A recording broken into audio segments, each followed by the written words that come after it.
Thank you. So I don't know how you're going to do your presentation. I think you can have sections of your presentation being delivered by each one of your members. So okay, so you can go ahead now. Your time starts now. Okay. So Okay. Good morning, sir. Good morning, everyone on the call.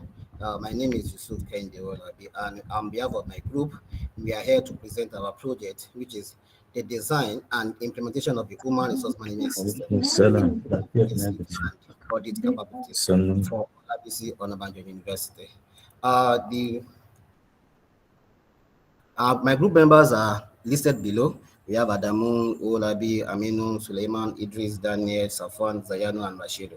And here for the background of the study, the information system has shifted from operational tools to strategic assets, ensuring transparency and accountability. So the role of the human resource information system serve as the backbone for managing personnel data, automating workflows, and supporting career planning. And then the need for the transformation from a simple database to sophisticated platform facilitated the evidence-based decision making, and they are used for the digitalization that brings a critical need for forensic readiness, the ability to collect, preserve, and present digital evidence. So I would like to pass this mic to my second colleague who will continue from here.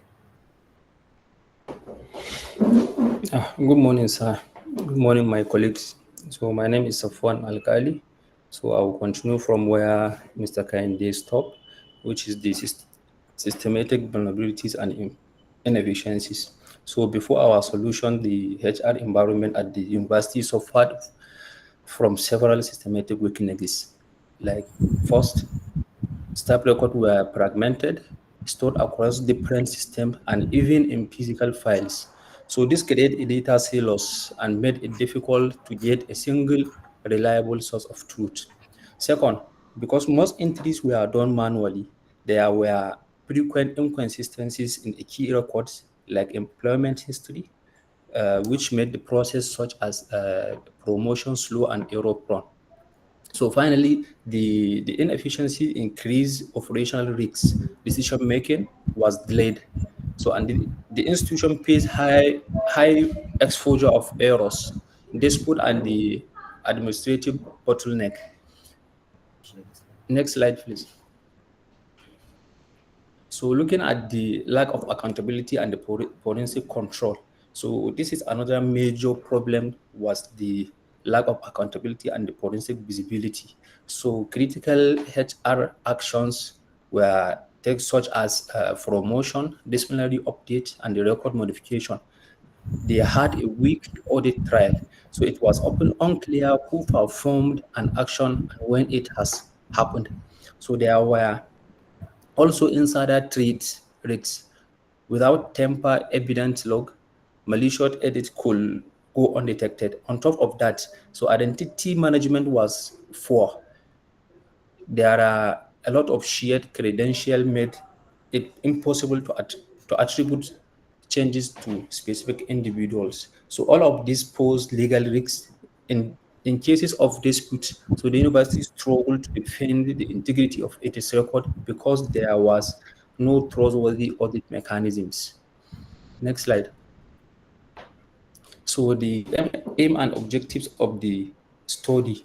So our project focused on designing, implementing, and evaluating a comprehensive human resource management system backed with with the strong digital forensic readiness. So technically, the aim was to build a secure, high-performance human resource management system, specifically tailored to need of the IBC University.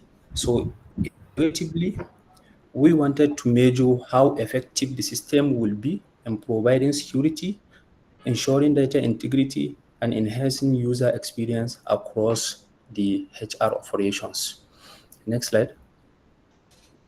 So looking at the functional and the access control objectivities, the system was designed around two major categories of objectives. First, the functional objectives.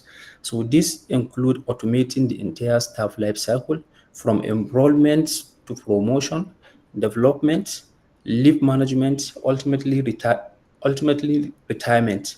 So this produce manual work and enhance accuracy.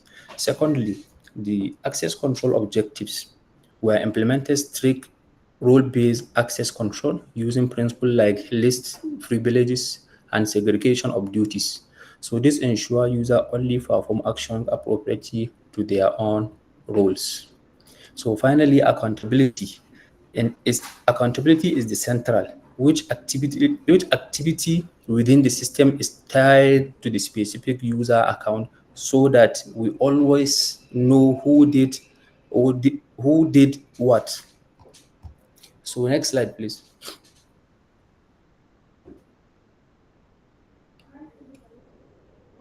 So looking at the forensic and security objectives, maybe I will call on the next presenter so that he can continue from these forensic and security objectives. Next presenter, please. Thank you. Thank you. Good morning, everyone. My name is Suleiman Abdulkadir. I would like to discuss on the topic forensic and security objectives. Under the human resource, we have the forensic and security objectives. One of them is temper, evidence, and logging. Utilize cryptography techniques such as hash, chains, and digital signatures to ensure log integrity in order to avoid intruders. Secondly, we have the forensic readiness. In order to develop the chain of custody tracking, secure evidence expert, and log verification tools, just like lens verification or thumbprint. Thirdly, we have the multi-factored evaluation, which conduct the penetration, testing, cryptography, verification, and usability assessment using the system usability scale. Next slide, please. Next slide. Research questions. Under the research questions, we have 4 categories, which one is integration, cryptography, accountability, and evaluation. How can forensic principle be integrated without compromising system usability? That is one question under integration. Then, under the cryptography, which temper evident logging architectures offers the best security versus the complexity trade-off? Accountability, how does RBAC reduce the inside risks and enhance organizational accountability? Evaluation, under the evaluation questions, research question is, what framework effectively measure security readiness and user experience simultaneously? Next slide.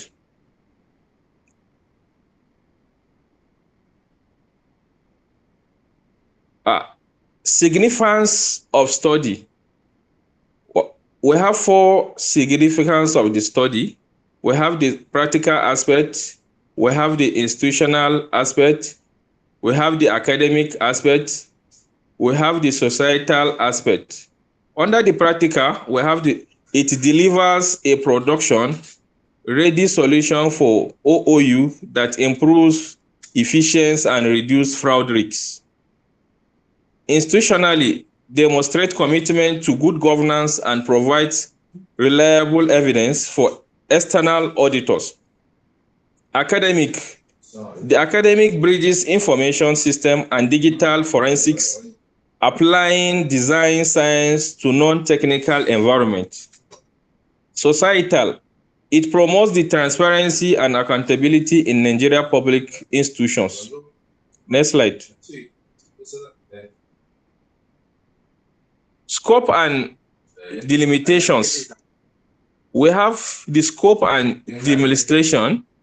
Under the scope, which include the staff data management and workflow automation. 2, temper evident logging and chain of custody tracking. 3, Web-based architecture with cryptographic controls. Limitation. Under the limitations, we have payroll processing, which excluded due to the financial regulatory complexity.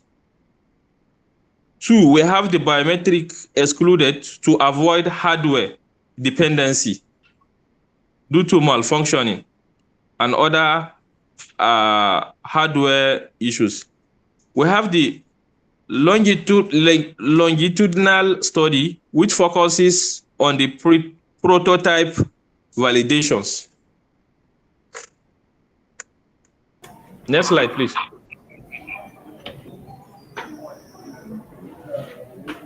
Okay, good morning, everyone. My name is Daniel Nosakaya Idusi.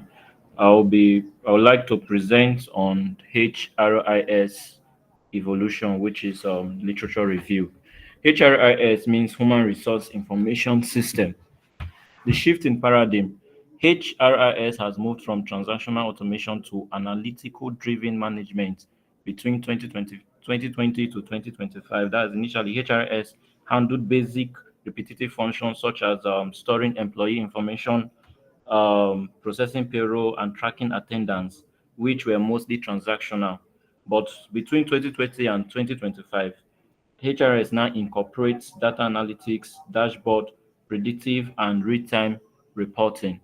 Challenges in developing economies. Despite benefits, implementation often fails due to infrastructure deficits and poor security governance. And the gap, the need for lightweight forensic mechanisms that work in resource constrained environments like Nigeria universities. So the infrastructural benefit, like organizations that lack reliable internet connectivities, stable electricity, updated hardware, or trained IT personnel. And without this, the HRA could not function effectively. So there were noticeable gaps.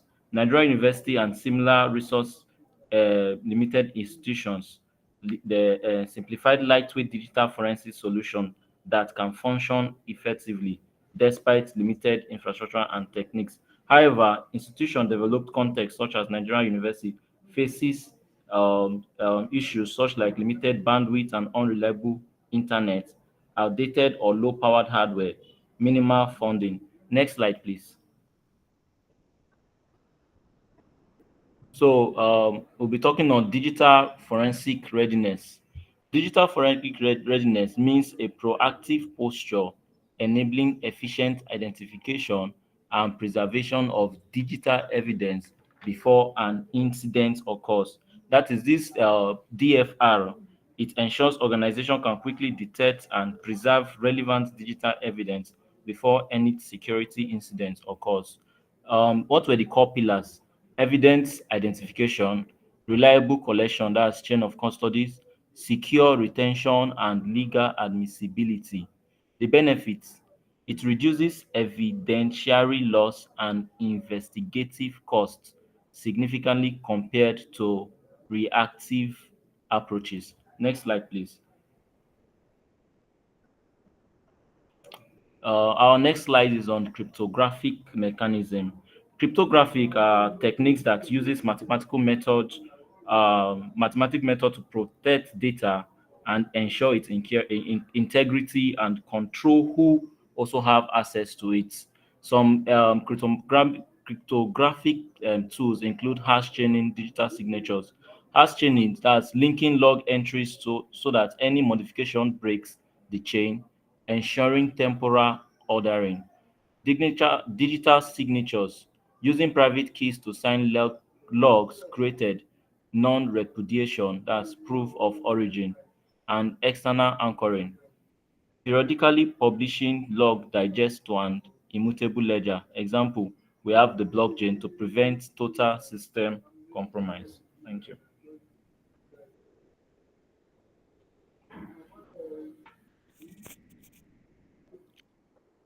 So I'll be handing over to the next presenter. Good morning, everyone. My name is Aminu Ibrahim Jallo, and I will continue from where he stopped. Legal and regulatory context related to Nigeria.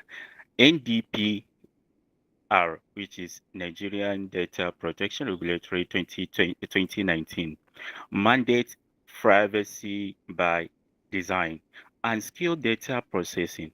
Evidence Act 2011, Section 84 requires proof that computer-generated evidence was produced by a reliable system.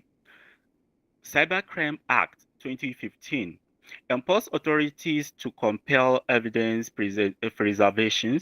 Systems must support exportable, veri- uh, verifiable logs. This slide, this slide successfully established that our HRM system is not only a software solution but also conforms to Nigerians' data protection and digital evidence law. Next slide. Methodology. Design science research focus on the creation of innovative technology artifacts to solve real-world problems. Process. Cycle of problem identification, followed by design, development, demonstration, and evaluation. Rationale. Suitable for applied research that requires building a functional system, which is the HRMS, to test theoretical concepts. This methodology makes our defense strong because it shows a structured scientific project process. Next slide. Conceptual framework. Digital forensic readiness. Theory ensuring evidence preservation. Information security management. Principle of SIA, which is confidentiality, integrity, and availability. HRIS, operational model. Workflows specific to university human resources. As you can see from the figure attached to it, this framework shows that our system is not built randomly. It is grounded in HR practice theory, digital forensic theory, and also information security principle. Moving to the next person. All right. Thank you very much, Mr. Jalu. My name is Zayano Bala. Am I audible, please? Can you hear me? Yes, we can hear you. All right. Thank you very much. I will actually continue from where Mr. Jalo stopped, and the slides I'm to present actually is on requirement analysis. Hello. Yes, go ahead, Mr. Continue. Go Yano. ahead. Go ahead. All right. Thank you. The slides I'm to present actually is on requirement analysis. That is triangulation, and it focuses on the documentary review, problems, context, as well as the literature synthesis. And under the documentary review, actually, it analyzes the software requirement specifications. That is the SRS for functional needs. That is it actually is basically focusing on the requirement. That is what it needs for the system to function normally. And then also on problem context, it addresses specific pain and points like fragmented records as well as a lack of audit trails. Just as one of our presenter outlines, it actually make it very easy for whoever is coming to audit to have the specific informations or details you may need about any employer in that organization. And it also focuses or maybe entails about the literature synthesis of the establishment. It actually focuses on the incorporating best practices for temper evident loading for the DFR frameworks. Next slide, please.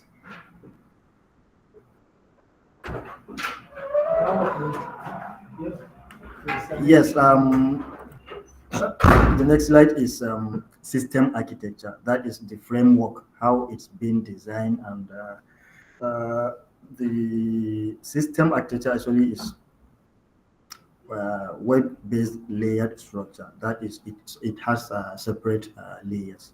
It has kind of segmentations that and presentations actually. Just like if you need any specific information regarding an employer, then you have the option of kind of searching a specific function or maybe details or login of that particular employer, and then it will easily pop up, and then you can easily access that.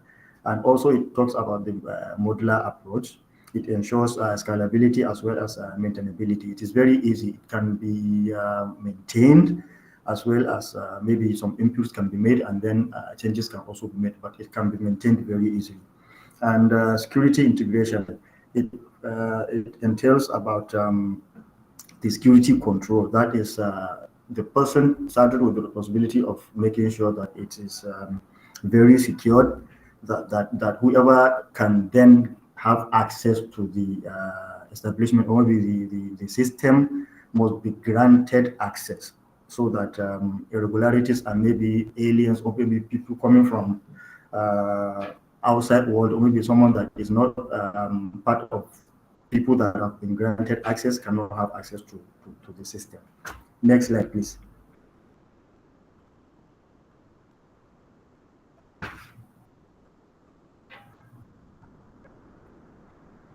Yes, the next slide is talking about the database as well as the data model. Core entities, staff, faculty, department appointment, as well as promotion and deployment. It all gives the options of his staff, his faculty, his department, his appointment date, as well as his promotion date, as well as also his deployment, if he has been transferred from one faculty or department to another, as well as the date of all these movements. It also gives the option of audit log entity, specialized entity designed for high integrity storage of system activities. It also has the option of design goal. It supports referential integrity as well as the complex forensic queries. That is, it gives the person managing the system the options of maybe supporting referential, or maybe whenever someone is seeking for a referential of one of his staff, then he can also refer that person to that and can get access to that very easily. Next slide, please.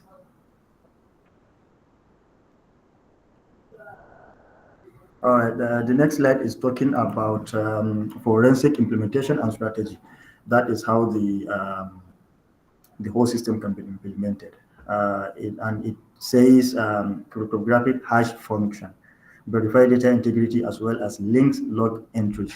Whoever needs any information on any of the employees in this particular system can then seek for seek for access, and then he will be given some login details as well as some access, so that whatever he imputes must be what the system can read easily, and then his inquiries can then be easily popped up for him to see and also work on the information he required from the system. And it also says the role-based access control, that is RBAC, assigns permission to roles. That, just as I made mention earlier, example, HOD, dean of all these departments and faculties that a particular employer is attached or maybe posted to. And it also segregation of duties. That is, you cannot do what someone is doing. So your own role and responsibilities are particularly for you, and the other person also handles his own part of the responsibilities and duties also.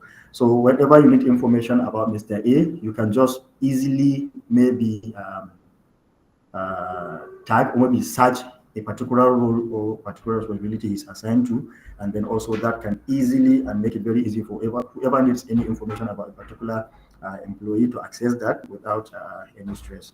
Thank you very much.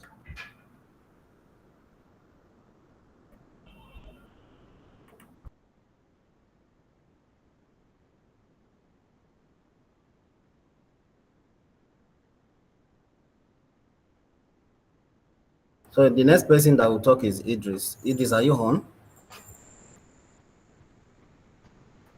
Okay, so now let's talk about the evaluation framework.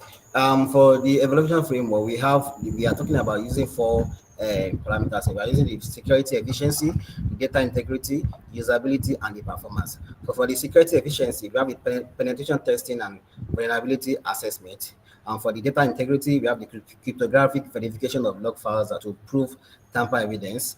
For the usability, we are using the SUS scale, that's the SQL system usability scale questionnaire for non-technical staff. And for the performance, we are benchmarking under realistic load conditions.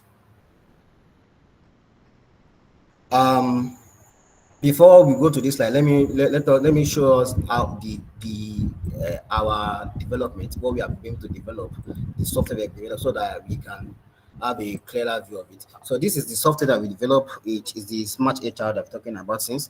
I will log in with the to the admin portal now, MIT 800 at iconicuniversity.edu.ng. Now, for a human resource management system for in an academia, for the academia, they have three categories of staff. They have the academic staff, and they have the junior non-academic staff and senior non-academic staff. So that is what we can see from these staff records here. We have the all staff that list all the academic staff and non-academic staff, and we have the academic staff here. We have the junior non-academic staff, and we have the senior non-academic. So I need to say that this record here, they are just sample record. They are not the actual record of the staff in these institutions. So to add an academic staff or to add any staff, if you click on the add button here, so the add button will list it is in 5 or 6 is in sections. We have the personal information. Here we input the information here as title. You can say this person is Dr. Mrs. Okay, and then the surname, we can say the surname is Baki. The other name is Zuleihat, and then you can put other names as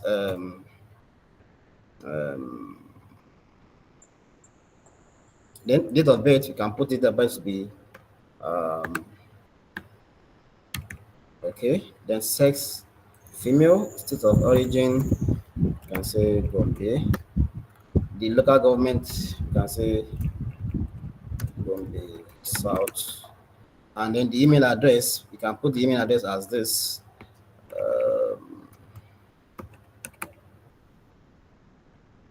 So we are trying to hard to experiment the software that we are able to make. Phone number 001234567. The staff type is academic. So here in this under this employment details here, if we click on academic staff, the next section will be academic details. But if we click on a non-academic staff, either the junior or the senior non-academic staff, it will change to administrative details. Now, who was an academic staff? An academic staff is a staff who is involved in teaching activities in the institution. And for the senior non-academic staff, these are the category of staff who are involved in non-teaching responsibility in the university, but they are staff employed with their bachelor's degree, minimum of bachelor's degree. So they are the senior non-academic staff. And they are the example of staff in this category are the administrative staff, the registrar, the administrative officer, the registry staff, the bursar, the accountants, and the programmers, and every other staff who are employed in a specialized area. Those are the people in the senior non-academic category. And for the junior non-academic categories, these are the officers who are employed with either no academic record, or let's say who are employed with their O level, their OND, and their NCE, and sometimes HND. These are the junior non-academic staff, and they are in the category of clerical officers, drivers, secretarial assistants. These are the people in charge of this in this category of junior non-academics. So here we are adding this academic staff here. So we put staff ID, Iconic Universities plus ACA, which is academics plus P dot 1167, and post is lecturer 2.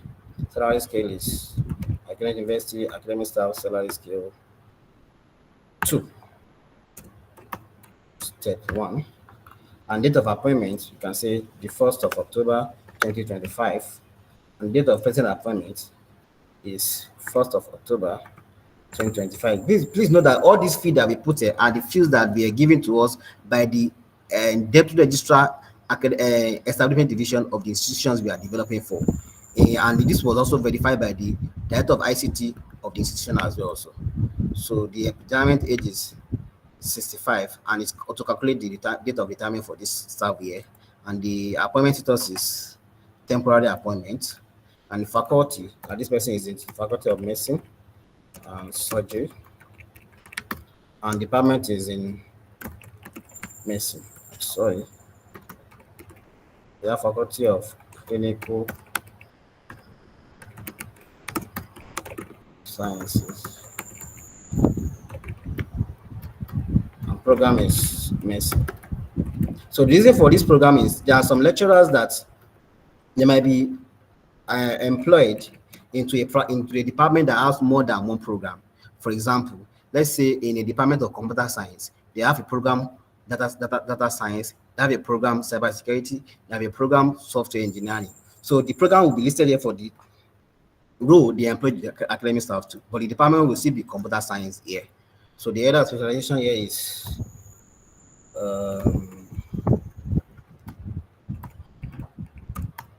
let's say this person is specializing in breast cancer, and the qualification is MBBS,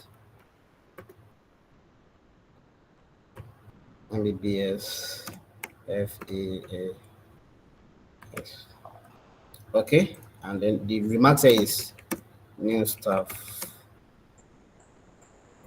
on temporary employment. So I'll click on add staff. So now the staff here has been added, and as such, we can actually get the details of the staff from here. So if I click on the staff, it will give me the dashboard of the staff. Here I can see that I have the personal information here listed here. I have the contacts and work information here listed here. I have the employment details here also listed here. I have the remarks, new staff on temporary appointment, and also we have a log. So this is where what concerns us most. So there's a log that actually logs the activities under each staff. So here it's a system auto. So staff created, staff account created, and staff ID is this. And what day it was created on December 10 by 9:44 a.m. So, and I can also edit the staff record. If I want to edit, I can edit and put. Now I can click on update staff record. Detail for the same thing for the junior non-academics and senior non-academic staff as well. Then there's also an option for a bulk upload of staff. You know, there's an institution that has existing staff, and they have close to 3,000 staff, out of which they have 700 academic staff and they have 2,300 plus non-academic staff. So as such, there's a database for that they have in an Excel that was provided to us. So then we just have to select the category of staff that want to load load their data. And we download the sample of the CSV file that we will use to load this data, to populate the data into our software that we have developed for them. So secondly, we have the audit tools, which is the forensic capacity of this software. We have just discussed the human resource manager here, and then we also have some other human resource tools like the request. You know, we have the process promotions. Then they can process promotion of staff, and we also have staff record. We staff request. Here they can add staff. They can process staff requests based on either annual leave, study leave with pay, study leave without pay, sick leave, casual leave, position upgrading, appointment confirmation, staff appraisal, and resumption. These are the things. All these things that we are presented here today are what were given to us by the institutions. on what the things that they need for their establishment, so they can process anything here. So if this man this survey is this officer have requested for annual leave, so the HR officer will input this request here. It goes to the deputy registrar's account, who will in turn process it and send it to the registrar, and the registrar will send it to the VC for onward approval. All these chain of authority are actually listed in our role management here. We have dean, we have HOD, establishment, we have registrar, we have vice chancellor, we have management, we have auditor, who will be the one in overseeing the activities of what is transferring on the system. We have the HR and we have the admin, which is the ICT staff here. Under the HR tools again, we have the manage leave. They're using to manage the leave of staff, and we have the generate report, where they can generate report of activities that they have done on either on a weekly basis or a monthly basis. Now let's go forward to the audit capacity. We have the activity logs. So this is what logs all the actions performed on this platform. We have here now, it says I log in with this account, which is the MIT 800 account. This is the staff ID that I used, and it say I created this account, new user this, and then after I created this one, system also appended it that this user has been created. So this is, and it logs the IP address used in doing this, and also the timestamp as well. So then we will now have the hash verification. For every account that we have created, they must also have a corresponding hash to them. If I click on this,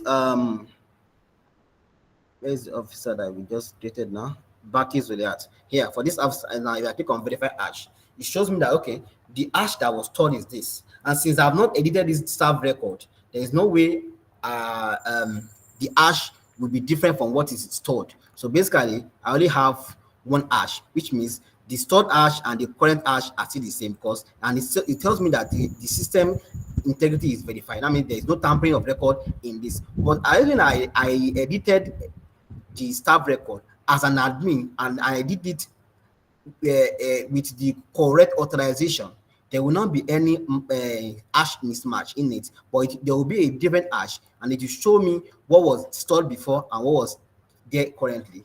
As being the fact that I've been able to edit something there, but does not mean that I have tampered with the record. But if I show you some other staff record here now that we have used to verify this our system, to show that okay, if we do anything aside from what we actually put in this system, the system to catch it and tell us that if the record is verified to be integrity sure, or there's a failure in the integrity. Like for this example, now for this stuff here, now we have this Imran Koribola here. Here, the stored hash was this, and the current hash is this. And then it's saying that there's a mismatch in the record. Maybe there's a mismatch here. And then what is the difference that is detected? Now it says that for the email feed for this tab, what was currently stored was this one. Now they have changed it to this one now.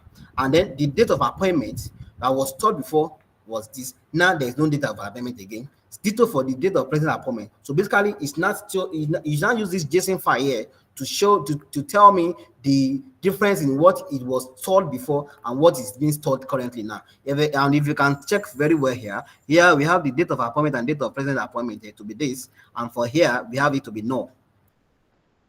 And for here also we have the email to be this, and then we have the email to be this, which tells us that there has been a kind of system mismatch.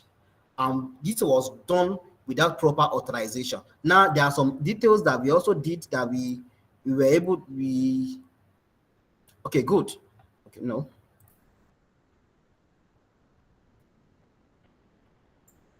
I'm looking for a file that we did just different hash for.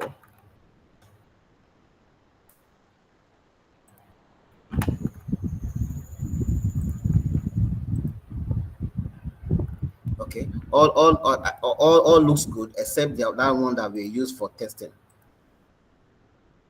So now we also have the audit report. Now this audit report will also give us the report of all activities that we have done on the system. This is a report of activity that we can export the report out, and you can also filter the report by event type. I just want to know if there's anything that I have to do with hash mismatch. I just click on filter. Now this is it here. I have an hash mismatch filter here for this tab here. I want to click on verified. So click on filter. So it will give me the list of all activities that have been done for staff verification. Hash verification has been done as well. Also, we also have the announcements tab here, where the HR can send announcements to all staff either by sectionizing or putting all them together. We have it as the title here, the message, the target, which is I'm sending to the academics, I'm sending to the junior or non or senior non-academics. So they will choose what they want to do. And if there's then going to be any like attachment, they can click on attachment here and then attach um, the message that's sent. And then we also have um, we also have a staff portal. Like we also develop a staff portal. Aside being developing a HR portal for them, the HR portal is also linked to a staff portal. So if I log out now and log in with any staff record I have with me, they both share the same login interface, but the roles are different. Sorry.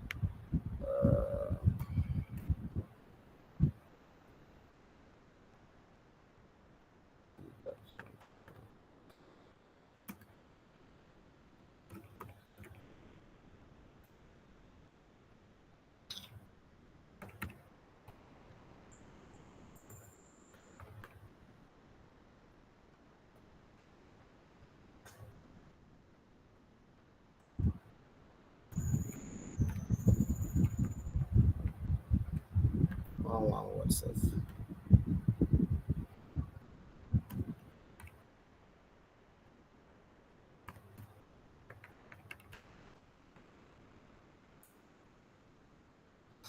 Okay, I also want to show you the interface for the HR officer here. So, the one I showed you before was the interface for the general admin, the global admin. Now we have the role as an HR here, which is MIT 800 member. Here, they also have the capacity for the staff because they are the HR in charge. So they will be able to add staff and also do other functions of the system.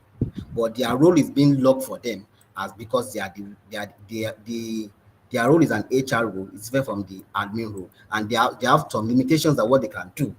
They can like these people here now. They don't have the administration interface. They cannot add new staff. They cannot have new admin staff into their system. They need to contact the admin officer, the super admin to do that. Their own is just like a user. They are just the one in charge of it, using the system. They're not the charge. They're not the one to create access for anybody. Their own duty is just to create staff records and also manage their staff record using the staff request. They either manage for the annual leave, study leave with pay, study without pay, promotions, nominal a normal increment of staff salary, stuff like that. That is what this access we do. Now let's going going back to our project evaluation. Now, talking about the scope. So now for the process integrity and traceability, to verify and to know the integrity of our system, we downloaded the logs that we showed earlier before, and then we now use some metrics to verify those to find the metrics for what the software that are developed, if it actually meet the standard or not. Now, for example, we verify based on process integrity, and the first thing we use here is hash generation success. Now, for the hash generation success, what are you trying to achieve? We want to measure whether each workflow event correctly produces a hash. And how do we measure it? We measure it by it is a metric of the valid hash generated events divided by total event update by 100. So as such, we have for the hash generation success rate here now, we have 15 events that successfully generated hash divided by total number of events, which is 20 times 100. So as such, give us 75% here. So detail for this consistency check rate. And what we want to do for that, we want to ensure that there is no post creation alterations that occurred in our system as such. So we try to ensure there's no post creation alteration that occurred, and then the value for that is 56.5%. And how do we do that? We did it by adding hash verify divided by the sum of hash verified and the hash mismatch. So we use the hash that is verified divided by the sum of hash verified plus hash mismatch times 100. So we have 13 hash that is verified and we have 10 hash that is not verified, as have been shown in the system above there. And as such, we find the percentage of it, which gave us 56.5%. Ditto for the chain completeness score. And that is to we use that one to verify that all required workflow steps exist for each staff. And we were able to achieve that by actually finding we look for any staff that has the complete flow, which is the create, the update, the generate hash, and the verify hash. And then we now divide it by the total number of all events that we have. So for that event now, we have 3 staff that we have verified. We have done the create, we have updated their record, it has generated hash for them, and we have also been able to verify their hash all over 24 events that we have in that record there. And then that gives us 12.5% of staff chain. The next one is the traceability, which is it verifies that it indicates all how effectively the chain flags inconsistencies. So it indicates how effectively the chain flags inconsistencies are. So which means the hash mismatches. So as such, we also have 43.5%, and we have 10 mismatches detected, which we also discussed in our consistency check rate also. And then the next one here, we have the user compliance also. We have the user compliance rate. We have the percentage of identifiables updates followed by hash generation within 60 seconds. And here we have 100%, which means for every update that we have done on our system, the time difference is 0, which means the hash generation is instantly. The moment we click on the update button, the hash is also what is also generated instantly. As such, we don't have any delay in that regards. Then we have the cycle time reduction. It means that the mean time from update to next hash generation is also 0 seconds. So it is immediate timestamp. The performance, we have the work rate, that reduction in corrections and repeated steps. We have 20%. That's what we have, only one extra update. And then the tamper resistance, that's the tamper detection frequency. The frequency of integrity issues detected over 1,000 events. So as such, we have 10 over 108 events. That means we have for every 1,000 events, we have 92.6 of it in it. That's what this tamper detection frequency talks about. And we have the tamper resistance, which is unauthorized mode attempts. So for the unauthorized mode, I have the count of integrity failures divided by mismatch log, so which is just 10 attempts detected. And if you can remember, we have 23 events and we have 13 hash generated success and we have 10 hash generated failure. So these hash generated failure they are as a result of the tamper the tamper resistance, which is unauthorized mode attempts. So when any user try to tamper the record without having the due authorization, so the system will log it as an attempt to tamper the record on the system. Then, in summary, we have 75% of our hash generation success rate across all observed workflow events, and we have 100% compliance rate. That means all identifiable updates triggered hashing within 60 seconds. We have 10 attempts successfully detected. So the system successfully detected 10 distinct unauthorized and modification attempts. And we have 0 seconds of we have our effective cycle time is 0 seconds. That means we have verification and result generation shared the same timestamp. So I would like to hand over this next session to my colleague, Mr. Rashidu. Good morning, Dr. Kamal, distinguished faculty and colleagues. My name is Rashidu Aliyu. And in conclusion of this project, I would like to highlight the strategic value and operational impact of the solution we developed. Firstly, this project delivered a robust forensic-ready human resources management system, specifically designed to address the operational and compliance challenge identified at Olabisi Olabanjo University. The system is not only functional, but internationally engineered to support digital forensic readiness that is positioning the institution for improved accountability and faster incident response. Secondly, This work is particularly meaningful. Many institutions in developing economies struggle to move from theoretical framework to practical implementation. So this project bridged the gap.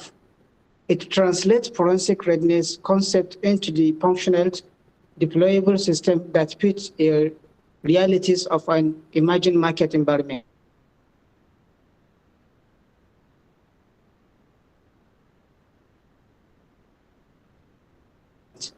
In essence, it operationalizes.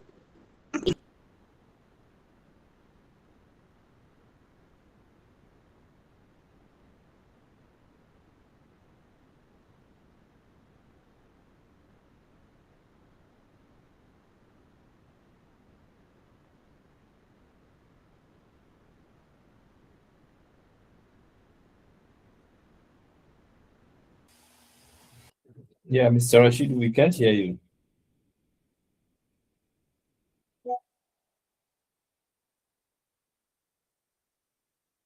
Hello? Am I the only one not hearing? Who cannot hear him? We cannot hear him. Actually. We cannot hear him. We cannot hear him. Maybe his network has an issue. Okay, so you only have 9 more minutes left And in your 1 hour future-oriented. presentation. So I don't know. Since he has done the conclusion and I'm sorry, sir. hello, I are went you off. still talking, Mr. Rashid? Yes, Okay. sir. And So firstly, this project delivers a robust forensic-ready human resources management system specifically designed to address the operational and compliance challenges identified at Olabisi Olabunjo University. And the system is not only functional but internationally engineered to support digital forensic readiness by positioning the institution to improve accountability and faster incident response. And secondly, this work is particularly meaningful. Many institutions in developing economic countries struggle to move from theoretical framework to practical implementation. While this project bridges that gap, it translates forensic readiness concept into the functional, deployable system that fits realities of an emerging market environment. In essence, it operationalized theory in a way that drives measurable institutional value. And finally, this system enhances efficiency, reinforces legal and regulatory compliance, and strengthens structural assurance across administrative process. This empowers the institution with a modern governance framework that is both resilient and future-oriented. And overall, this work demonstrates how well-designed human resources management system can go beyond automation to support forensic readiness, institutional integrity, and sustainable administrative performance. Next slide, sir. So our next slide is the references and the image sources. Thank you, sir. So I don't know. Should I congratulate you? Should I recommend you? I don't know, but you're still in the process of being assessed. So well done for the presentation. Before I make any statement, I would like to hear from Mr. Ukash Alamin if there's anything he has to say. Then I'll go to the observations I have and some questions. It might be just one question and then some observations that I have. Okay. So Mr. Ukash, if you're with us, if you have anything to say, thank you very much for the opportunity, sir. And I really appreciate the presenter. The system is wonderful, actually.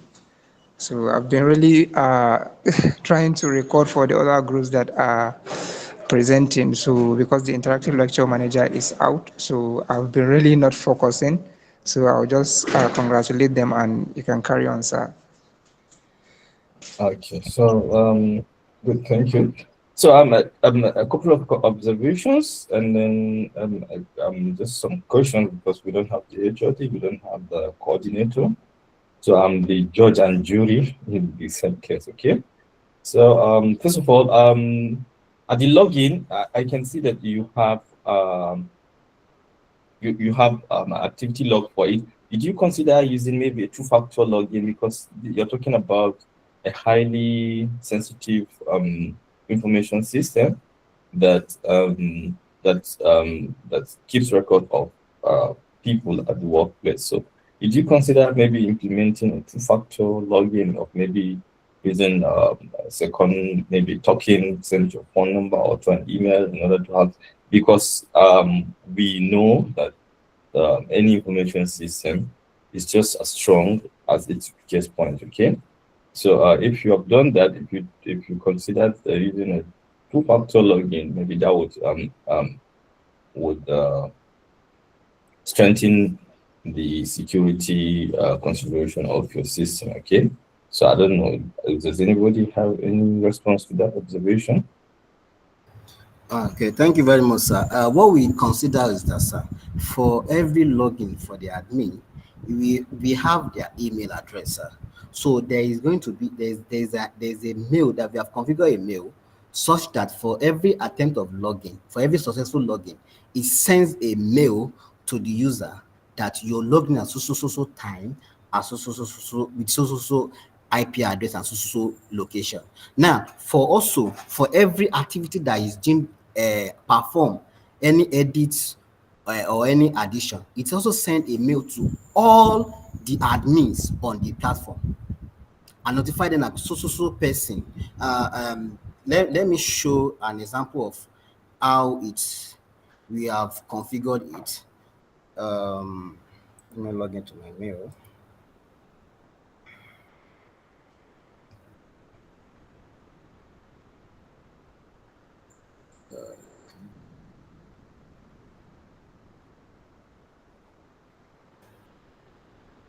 Sorry, huh? Okay. Okay. Now, for example, this is an example of what we are talking about. So this is portal login alert. So it informs me that, dear Olabi, please inform that you have successfully logged on to this portal by date with IP address. And also, if there's any modification that has been done, like for example, now this is also another mail. It shows that, dear Olabi, this matric number has been enabled for pro rata payment for session by, and it also tells me the user.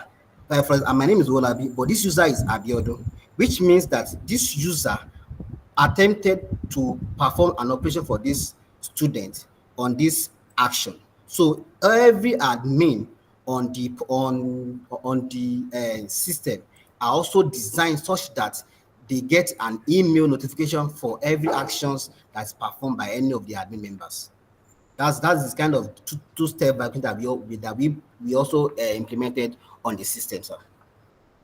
I'm sorry, this might be a notification system, and maybe I've you disabled it, because I can see that the activities that you've done this morning are not emails. These are old ones. That's not a problem to me. But what we mean by two-factor login is that this notification system is good. It's part of every serious security architecture of an information system.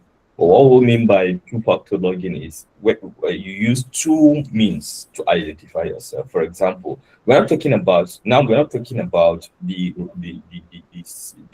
flexibility or the efficiency of the system, but we're talking about the human factor of the login.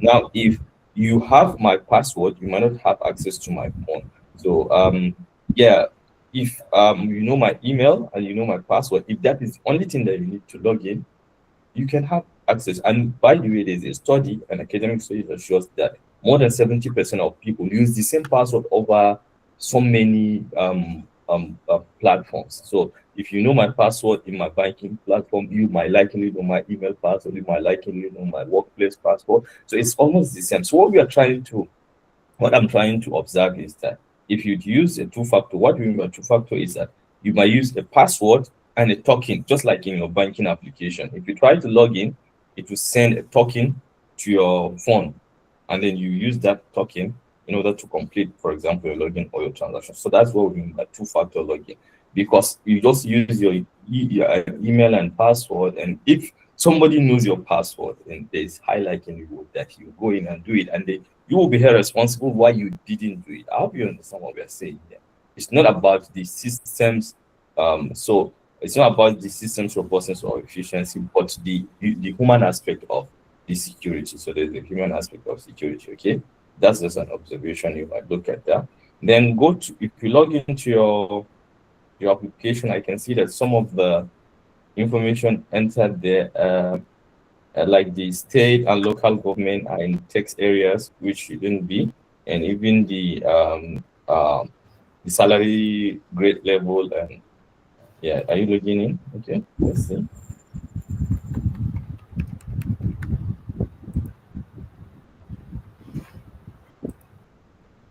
Just go to the art tab because that's where I actually observed it. Because this system, as you have said, is going to be used in real life. Okay, so in the state and local government, I think you should have a select box, because if you allow people to type in the state, state of origin and local government, people will make mistake here. So you should have a select box. The same thing with the salary grade level. Go down. People can make mistake. Okay, so you should have a select box that have the list of possible salary scales. Okay, so that you don't give room to people to make mistakes. And there are many of these when we're trying to enter the reports, I realized. So this has to do with UI engineering, where you don't allow them for users to make mistakes. Okay, so that's another observation. Then finally, um, this evaluation metrics that you have presented to us, are they the standard academic industry agreed metrics for measuring the performance? For example, the hash consistency, the time lag consistency, and the other measurements.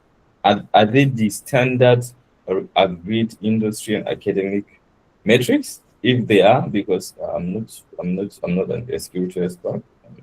So if they are, that will be it. And if they are not, you should look for the industry academic, and I'll reference them, shows that this is the standard global best practices, and then these are the references to them. And because I haven't seen a write-up on that, that will be okay. So the final thing is I will say I'm the jury and the judge in the case. So I've known all you have been working on, but the only question that I have for you is now that you have this, um, um, have you, because no matter how good a system is, as a design and developer, have you considered um, um, exposing this to real life testers? Because the implication is that if you're going to have a real life organization use it, you should consider every possibility. So considering maybe having real life testers and intrusion detection experts to check your application before it's finally being used. Okay, this is just what I have for you. So if you have any response to that, you can say. If you don't have, we've already gone past our time. We started at exactly 11 minutes past 10, so this is quarter past 11. So if you have any response, let me hear that. Then we can round up. Okay. Okay, thank you very much, sir. For the feats that we had mentioned over, sir, we actually plan on for the salary scale to list, but because we are yet to get all the salary scale from the bursary unit, all the possible salary scale from the bursary unit, that is why we made that place a text area instead of a drop down. That, and then we plan on such that once they select the type of staff, it, because the academic staff and the non-academic staff, they have different salary scales. The academic staff has corners, whereas the non-academic staff has they have two types. We have the commerce and the corners. For the commerce is for the medical people, and for the corners is for the non-academic people. So you are here to get that information from the postal unit. Though we are able to contact them, and they told us they are going to supply to us in anytime soon. Now, sir, for the state of origin and the local government, I think we can put the state of origin as a drop down. But for the local government, sir, probably maybe we can just still leave it as a text file. actually, sir. And because the reason why is this, sir. Um, we don't know, but it's possible to also use it as a drop down, so that once they select the state, it will automatically fetch the local government in that state and put it, and then give it, bring a drop down to select it from. We will actually look into that and try to how we can incorporate that into our And whenever you develop something that has to do with state and local government, the list of states and local government are publicly available. You can structure them, have them in a database, and then you can have that as once you select the state, the local government would be populated and select from the local governments. Okay. okay, sir. So We'll work on that. yeah, there are other observations, but this is not the arena for us. But as you continue your write up, I'll see some of the things and I'll point them out to you. I think we should we should uh, we should call it a day here. If Mr. Okasha has anything to say, we can hear from him. If there's none, I think we've gone past our 1 hour time, and I think we should call it a day. Okay. Actually, based on that, So but by the way, if there's anyone any complaint, any observation, anything to say, I'll give that floor to you if you have anything to say. Okay. Does anybody have anything to say?